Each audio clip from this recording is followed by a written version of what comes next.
guys, here we are. I'm going to clamp down with you here. This will be the second half of Chapter 14, History 1510. At James Lake Community College, SUNY, John O'Brien here, your video professor. Most of you will be on spring break starting today, if you're watching this on a daily basis. If you are in History 1510, enjoy your spring break, but enjoy it secluded and sequestered, and stay safe, all right? So we as historians have seen crises in the past. We know that we're not beyond crises, that they can continue, especially natural forces. And what we know from the past is people who survive these tragedies, catastrophes even, look, they use reason. They trust the science, they trust the math. Here we have mathematical models coming out today. Today's actually Tuesday, March 31st, of how many people are going to die of the coronavirus, right, that causes COVID-19. So it spreads person to person. We need to stay away from other people. Okay? Other than folks in your own household, please stay clear of other folks. They are now saying that, at least some people are saying, the CDC is not saying it, and I'm not one to, actually I take that back, I'm reading it now. What I read earlier today, the CDC was not recommending masks, but now this article, CDC is advising everyone to wear a mask. You don't have any masks? No, of course not. We didn't make enough. We're making them now quickly. In fact, we're importing them from China. Thank you very much. But yeah, you can make your own. Go on the New York Times or Google how to make your own face mask.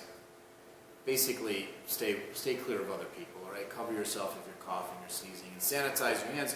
Could also apparently be picked up by touching surfaces that have been infected and then touching your face. All right, so sanitize, stay clear of other folks, and stay home. Wear a mask if you need to go out.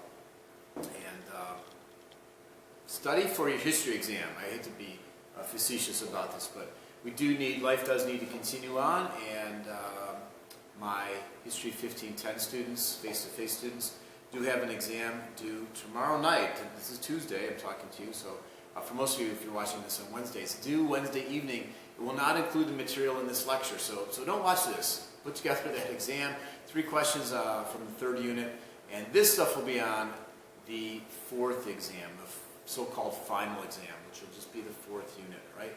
It's all essay-based, and as I've said in other videos, as I said in the instructions, please do your own work, right? Cutting and pasting from other sources, be it your roommate, your brother, or Wikipedia, some other source, doesn't work, okay? Blackboard is going to catch that, and we can't give you any credit, okay? So be honest, don't take advantage of the situation. We're all trying to be flexible here, so please don't take advantage of that, all right? Keep up with the current events. We're going back, well, let me go back into Blackboard here for a second. So the test is there, discussion board is there. A couple of my discussion boards have not been working, so let me see. It always works for me. I don't see anyone who's added anything here. You should be able just to reply and add your comments. Actually try to answer my questions here. Is this working? Okay, somebody can answer. Somebody can answer that, right? For today, we're going to do the last part of Chapter 14. We've done most of it already, so that's the good news, although well, I don't know if it's bad news, but there is a video that came attached to this lecture. It was put up by Public Broadcasting Service, PBS, called Islam, Empire, Faith, and I'm asking you to watch the first 52 minutes of that video. I did post it on the previous announcements. Okay? With this lecture, I will probably just post a current event, okay, that you might be able to weave into your 4th exam. Okay, again, today's material in the 4th exam. All right, so where were we? Let's just flip back one so we do a little bit of overlap. The Abbasid, a dynasty based in Baghdad in decline. Look, it's good to be wealthy. It's good to be king, all right? The caliphs were kings. They were religious kings, okay? According to some more devout Muslims, they flaunted the rules, okay? They had many wives, many concubines in the palace. Very ostentatious life. I mean, this is the Arabia of 1,001 Arabian Nights. Okay, flying carpets and that, and genies in lamps and that type of thing. Okay, so great age for literature, for science, for philosophy. We mentioned Aristotle last time. Yes, he'd been Greek. Hey, Greek, 4th century BC philosopher. But the Arab Muslims were enamored, and Muslims in general, the educated Muslims, were enamored with Aristotle and Greek learning, and Hindu mathematics, the concept of zero, the invention of algebra. We mentioned all of that last time, so this is a bit of review.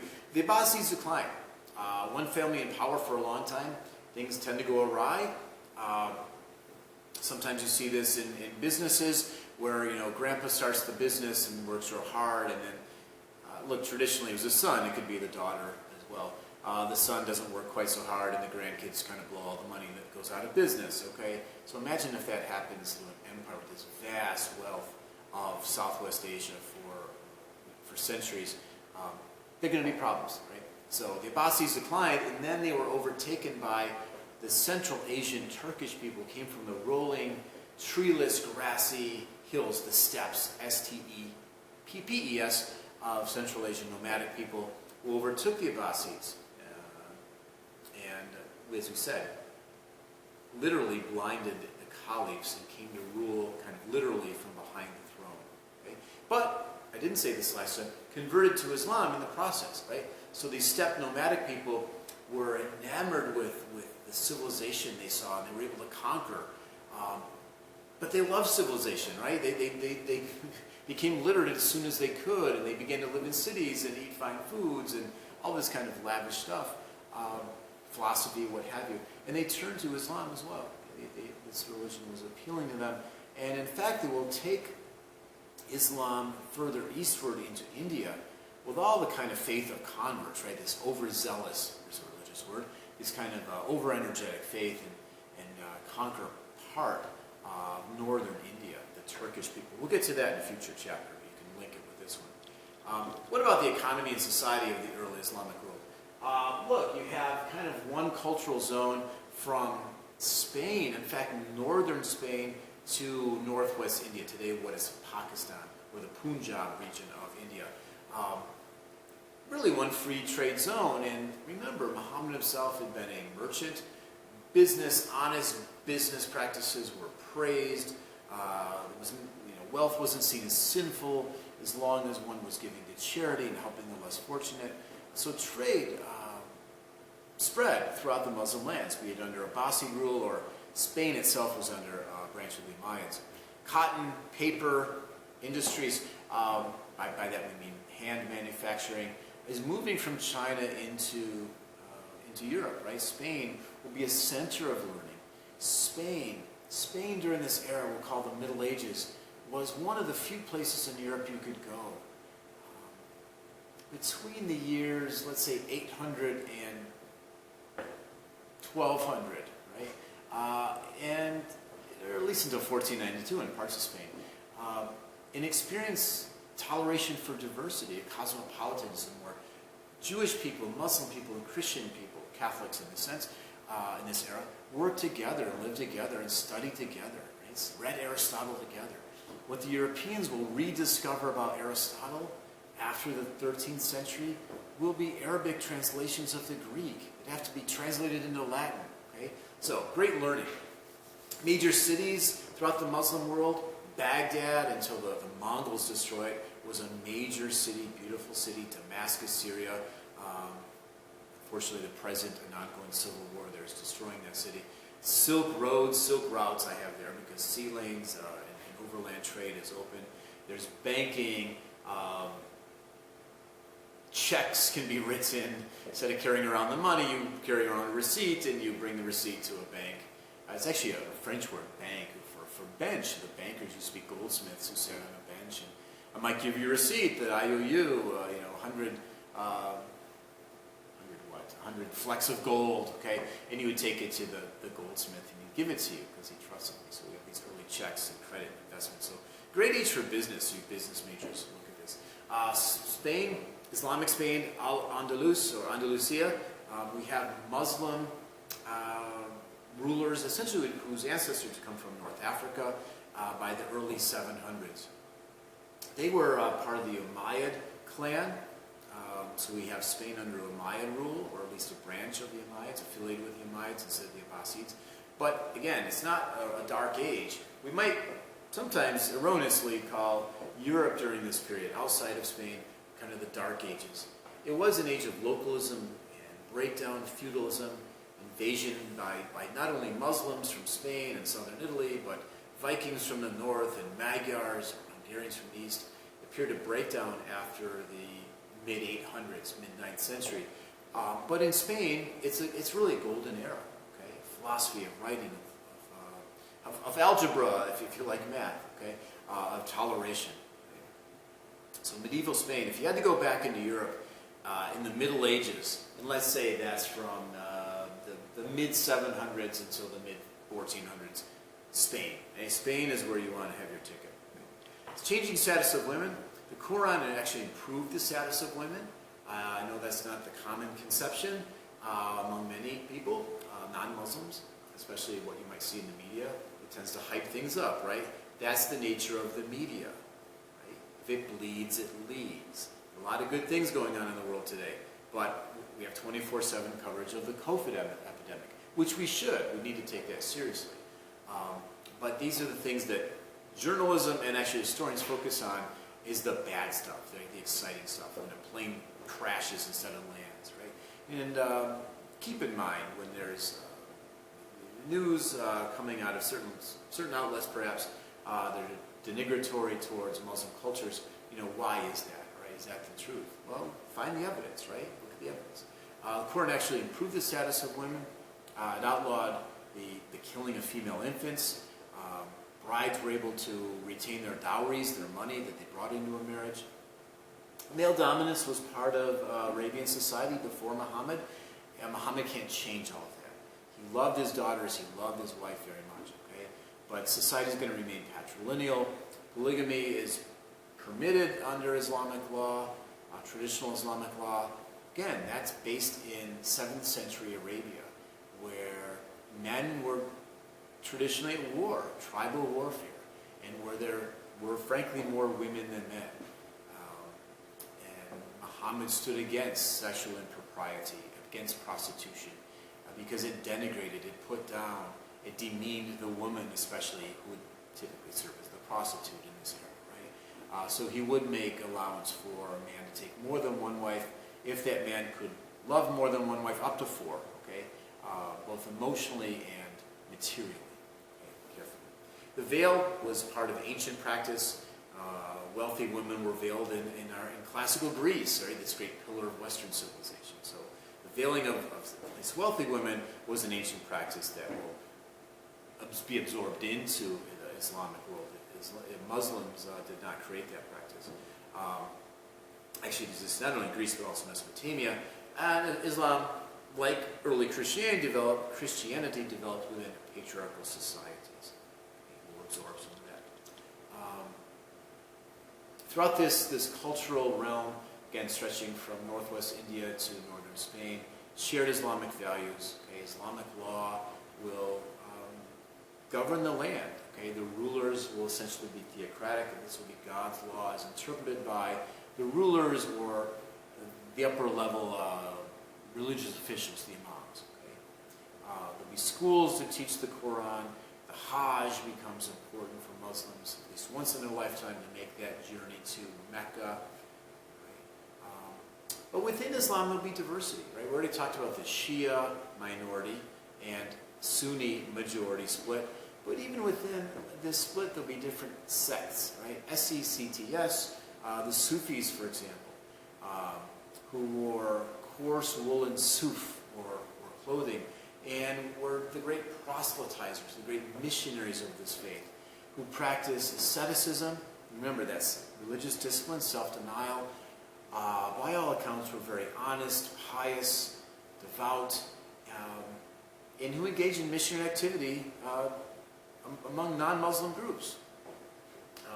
Sometimes very devout Muslims saw them as unorthodox and did not agree with the Sufis, who basically saw God as love. God is the source of love. And if you were Hindu, if you were some other faith, Zoroastrian, right, that we can all agree that God is love, so they try to stress similarities between Islam and the faith of the people they sought to convert. This did create, as I just mentioned, right, tension with Orthodox Muslims who were very strict and devout and literal, would sometimes persecute the Sufis, right? Persecute the Sufis who engage in this kind of more mystical. By mysticism, look, we see this tradition in many faiths.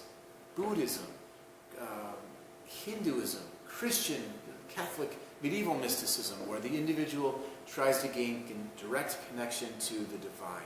Without the church, without priests, imams, mosques, right? Without a book, direct connection. This often is frowned upon by religious authorities who tend to be more strict. Okay? And within Islam, that was no exception. Okay? But Sufis were popular with the people and often were able to convert large numbers of people. As we will see in India, for example, some Hindus, I would imagine lower caste Hindus, saw Islam as attractive because it did not have a caste system. Okay? There's one life, make the most of it. There's paradise for the good, for the holy, but there's no caste system, and that might be quite appealing to some lower caste people, especially in Northwest India. History will prove that right. Okay? We do see cultural influences on Islam: Persian means of administration, roads, coins, postal system, literature. India, I already mentioned mathematics, Hindi numerals, what Europeans will much later call Arabic numerals, the ones you're familiar with. I don't have any in the slide. Well, I guess I do, right? These numbers are actually not Arabic, they're Hindu or Hindi. The Hindus have developed the concept of zero. But the Arab Muslims and the Berber Muslims bring these ideas to Europeans who, thank goodness, right, dump those stupid Roman numerals, at least most of the time, and adopt this more Eastern practice, right, of Hindi, still called today Arabic numerals. Philosophy, we mentioned Aristotle. Aristotle was such a polymath, right, an expert in everything. But, you know, the Muslims were very interested in Aristotle and reintroduced Aristotle to Europeans who in many ways had forgotten about Aristotle during the so-called Dark Ages that we'll get to next. By the 14th century, the 1300s, Islamic values tended to take a more conservative turn, especially the Turkish converts to Islam will tend to be more conservative in their outlook. Right? And often with the energy of converts, push that faith aggressively beyond the traditional borders, so well into India, for example. But that is another story, and we'll pick up there later. Stay well, folks. Again, depending on when you're watching this, there is an exam due. It's on Blackboard in the content section. It's for Unit 3, doesn't include this chapter. We're going to go on spring break, but I'm going to continue because what else do I do? I'm stuck at home as well, although this is not my home, folks. I'm actually, these are the makeshift studios of YMCA Camp Anyasa where I actually live. I direct the camp in the summer, so thankfully I have the use of the space. I'm going to continue to put the lectures out every couple days, right through spring break, so you can watch them through spring break, or you can wait and watch a whole bunch of them after break is over. It's up to you, but I'm just going to continue onward. It's, I think, good for my mental health, maybe yours as well, just to keep on working. All right, so please email me, John O'Brien at JCC, at sunyjcc.edu. You have my email address if you have any questions or any problems. All right, take care, folks. See you next time for Chapter 15.